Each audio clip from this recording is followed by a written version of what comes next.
Mr. President, it is a privilege to address the 55th session of the Human Rights Council.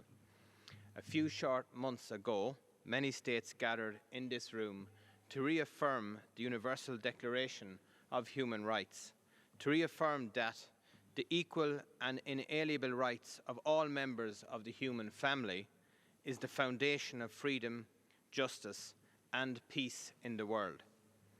At a time of rising global tensions, the commemoration of the 75th anniversary of the Universal Declaration of Human Rights was a timely reminder of the ability of states to work together and to agree a common binding framework, a shared commitment to respect, protect and fulfill human rights, a shared commitment to move beyond barbarous acts, to embrace peace and freedom from fear. Protection of human rights is at the core of stability, security and peace building. The protection of human rights and the rules-based international order is our greatest asset in achieving and sustaining peace.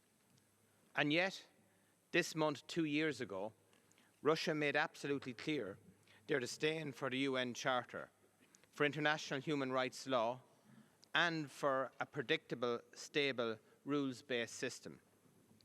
The Commission of Inquiry established by this Council has found that violations of human rights and international humanitarian law, as well as war crimes, have been committed in the context of Russia's war of aggression against Ukraine.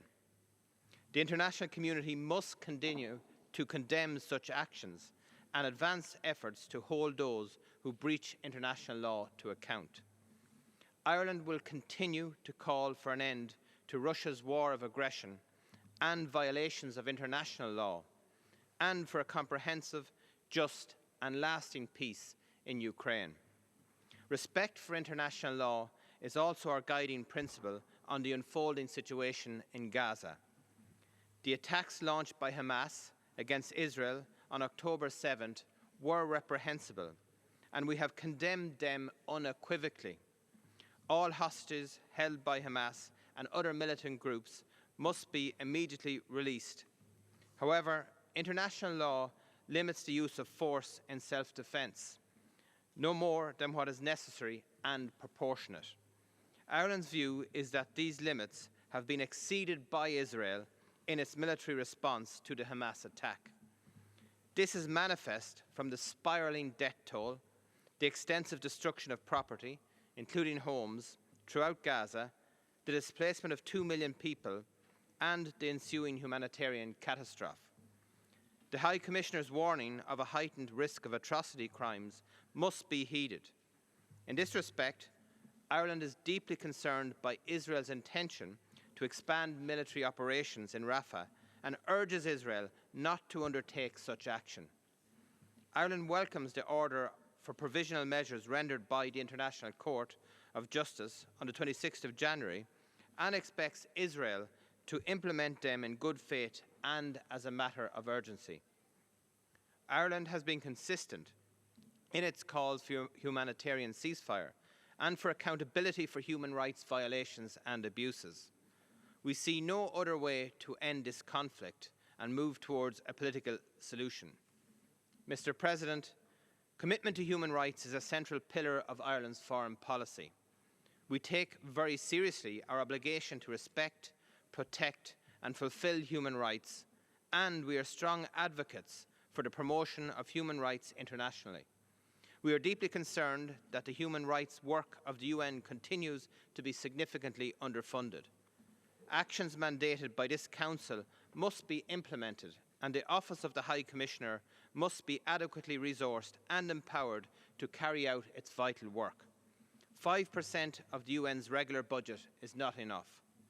Ireland will continue to call for increased funding for UN human rights mechanisms and respect for the decisions taken by this Council. Ireland will also continue to champion the work of special procedures and of the treaty body committees. These experts play a vital role in the human rights ecosystem. Ireland has a standing invitation to all special procedures, and over the past 2 years we've undergone 3 treaty body reviews. We welcomed the opportunity to engage in these processes, to hear the recommendations of human rights experts, and to reflect on our own human rights record. The UN human rights system enables us to hold ourselves and each other to account. Civil society also plays a vital role in monitoring, protecting, and promoting human rights here in Geneva and across the world.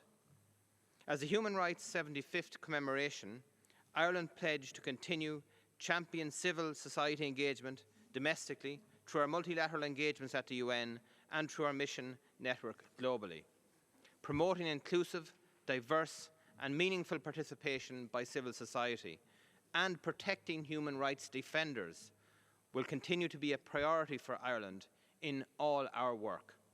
Mr. President, Ireland is seeking membership of the Human Rights Council for the period of 2027 to 2029. We are doing so because we are deeply committed to human rights. We wish further to contribute to the UN human rights system, and we believe in the valuable work of this Council. We hope that we can count on the support of many in this room who share our values and the values and principles set out in the Universal Declaration of Human Rights. Thank you.